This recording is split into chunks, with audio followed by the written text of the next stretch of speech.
ทุกคนน้องมิมี่เพิ่งเคยเห็นต้นคริสต์มาสใหญ่ที่สุดในประเทศไทยอยู่ที่หน้าห้างเซ็นทรัลเวิลด์ทุกคนสบายดีสวัสดีค่ะทุกคนพอๆกับน้องมิมี่อีกแล้วตอนนี้น้องมิมี่อยู่ที่สะพานสกายวอล์กเชื่อมกับห้างเอ่อหน้าเซ็นทรัลเวิลด์แล้วทุกคนเพราะว่าน้องมีกับพี่ขวัญหลงทางแล้วทุกคน ค่ะพูดผิดก็ขอโทษขออภัยนำหลายๆเด้อทุกคนน้องมิมี่กับพี่ขวัญหลงทางทุกคนขึ้นรถ BTS ช่องนนทรีย์มาลงชิดลมแล้วว่าสิไปหน้าห้างเซ็นทรัลเวิลด์บัดที่นี่หลงเข้าไปในห้างที่มันเป็นอุโมงค์ที่เป็นบันไดเลื่อนที่เขาเจ้าเฮ็ดอันคริสต์มาสนะทุกคนแล้วถามพี่ๆคนไทยเพิ่นบอกมาแนะนำมาเดินจากสะพานนี้ไปก็จะถึงแล้วเพิ่นบอกต้องขอบคุณคุณพี่คนไทยหลายๆเด้อคนไทยใจดีมีน้ำใจเนาะทุกคนหากันลบไปลบมาอย่างผ่านไปผ่านมาจากห้างนี่แล้วออกมาสะพานนี่ก็บ่ฮอดเทื่อทุกคนเพราะว่าน้องมีไปข้างหลังนู้นแต่ตอนนี้หาเจอแล้วทุกคน ถามคุณพี่รปภแหน่เผื่อสิหาพ่อโอ้อยากมาทันหิมะตกตอน5 โมง6 โมงเนาะเพิ่นปล่อยหิมะตกแต่ว่าน้องมีมาทันช่วง2 ทุ่มเนาะทุกคนก็ดีใจอยู่ได้มาพ้อหิมะตกเนาะคลิปก่อนที่น้องมีลงไปแต่ตอนนี้อยู่ที่ Skywalk เนาะทุกคนที่สวยงามเบิ่งแหน่ทุกคนแต่ละห้างเพิ่นจัดวันคริสต์มาสนี่แบบแต่ละห้างนี่ยิ่งใหญ่อลังการเลยทุกคนคนไทยจัดอะหยังก็ต้องยิ่งใหญ่เลยเนาะเพิ่นจัดเต็มทุกห้างเลยคนก็หลายหลายทุกคนนักท่องเที่ยวอะเพิ่นมาเบิ่งมาชมหิมะตกเนาะ นักท่องเที่ยวก็หลายอีหลีแต่ละห้างนี่ต้องจัดใหญ่จัดเต็มเลยปีนี้ก็เป็นปีแรกของน้องมิมี่ที่ได้ออกมาเที่ยว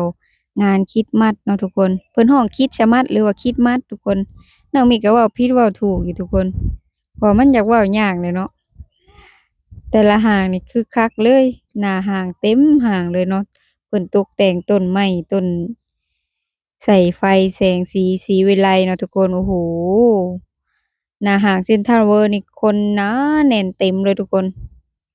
เบิ่งแต่ละห้างนี่น้องบ่มีก็อ่านชื่อภาษาห้างบ่เป็นดอกทุกคนแต่คนหลายอีหลีอยู่ในเพิ่นย่างมาตั้งแต่หน้าห้างเซ็นทรัลเวิลด์นู้นทุกคนเขาเจ้ามาเบิ่งหิมะหรือว่าเลิกงานกันเนาะนักท่องเที่ยวหลายแรงสะพานก็ใหญ่กว้างเนาะทุกคนไปมาสะดวกสบายเนาะ ในที่สุดก็มาฮอดมาถึงแล้วเด้อทุกคนย่างจนเมื่อยเพื่อสิมาฮอดนี่เนาะคลิปนี้ก็สิมาพากย์เสียงเอาเพราะว่าน้องมีสายไมค์อยู่ทุกคนแต่ว่ามันติดๆขัดๆก็เลยสิพากย์เอาเนาะจั่งใดก็ฝากเป็นกำลังใจกดไลก์กดแชร์กดติดตามให้น้องมิมี่หน่อยเด้อทุกคนคนหลายหลายทุกคนเพราะว่าเพิ่นไผๆก็อยากไปเนาะไปเบิ่งต้นคริสต์มาสที่ใหญ่ที่สุดในประเทศไทยทุกคน แล้วมีหิมะตกอีกที่หน้าเซ็นทรัลเวิลด์โอ้โฮน้องมีก็เป็นครั้งแรกเลยนี่ที่ได้เห็นต้นคริสต์มาสใหญ่ที่สุดฝรั่งต่างชาตินักท่องเที่ยวหลายแรงทุกคนจนย่างกันเต็มสะพานเลย Skywalk เลยช่วงนี้ก็เทศกาลคริสต์มาสเนาะทุกคนเนาะก็สิทุกคนก็แบบ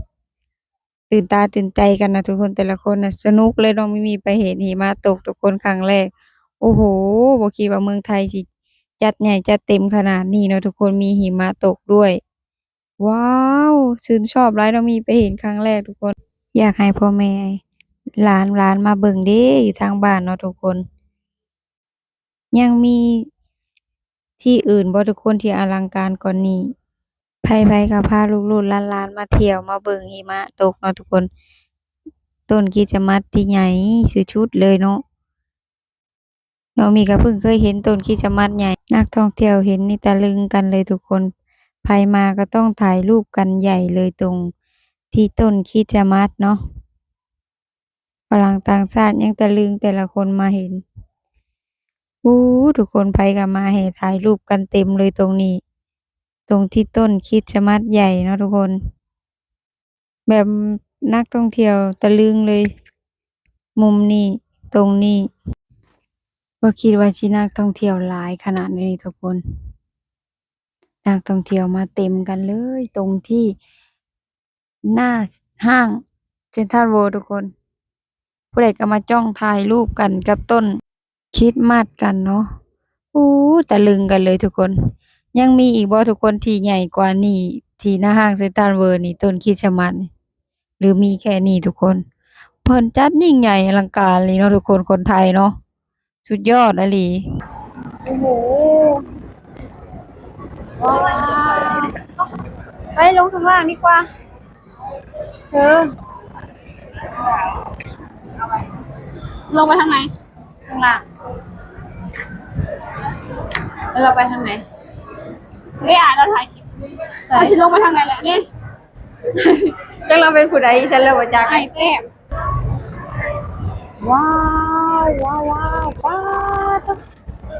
คนนักท่องเที่ยวเต็มเลยเธอ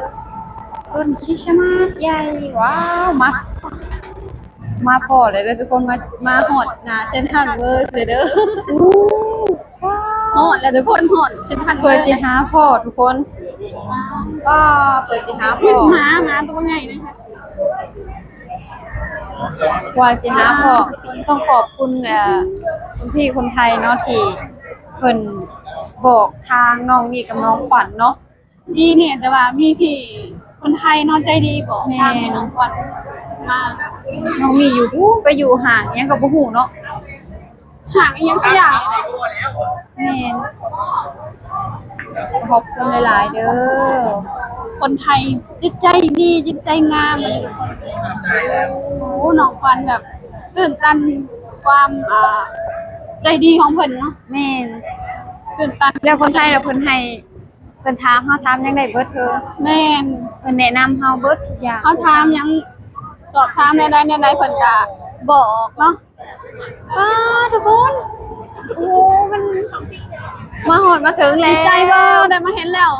ดีใจมาก ดีใจบ่น้องมิมี่ ดีใจ ไปยืนเบังดูค่ะไปยืนเบังดูค่ะ อู้คนถ่ายรูปเต็มเลยทุกคนว้าว มาดูหัน โอ้โห เอ้ย มาโอ้โห ยอด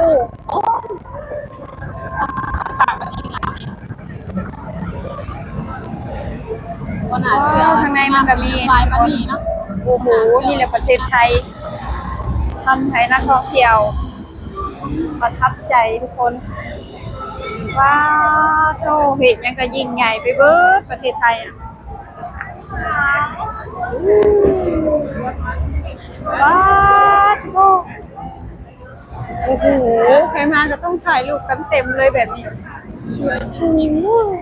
ๆสวยจริงๆสวยจริง ไปฝั่งนู้นบ้าคนร้ายหรือคนร้ายดูสิเซ็นทรัลเวิลด์เด้อทุกคนอู้ทุกคน อันนี้กับคนร้ายเลยเนาะว้าวแต่ละคนมาไปก็มานั่งรออันที่หิมะตกเลยทุกคนตอนนี้นะเพอเพิ่นเปิด5 โมง 6 โมง ตรง2 ทุ่มเนาะน้องมีมาเนาะคนหลายหลายนักท่องเที่ยวนั่งเต็มระเบียงเต็มที่นั่งเลย แบบตะลึงเนาะทุกคนน้องมีก็ครั้งแรกเลยมาเห็นหิมะตกนี่นะป๊าตัวประเทศไทยเพิ่นจัดยิ่งใหญ่อลังการอีหลีเนาะตรงนี้คนหลายแฮงทุกคนข้างในแฮงหลาย เพราะว่าเขาเจ้ารอ2 ทุ่มตรงมีหิมะตกเนาะผู้ใดก็ตั้งตารอดูหิมะตกเยอะๆหลาย ๆใครมาก็ต้องตะลึงใครมาก็ต้องว้าวว้าว ๆเจ๊ว่ากินแหละสบาย ส ดี บายดีค่ะ เพิ่นสิหาพ่อ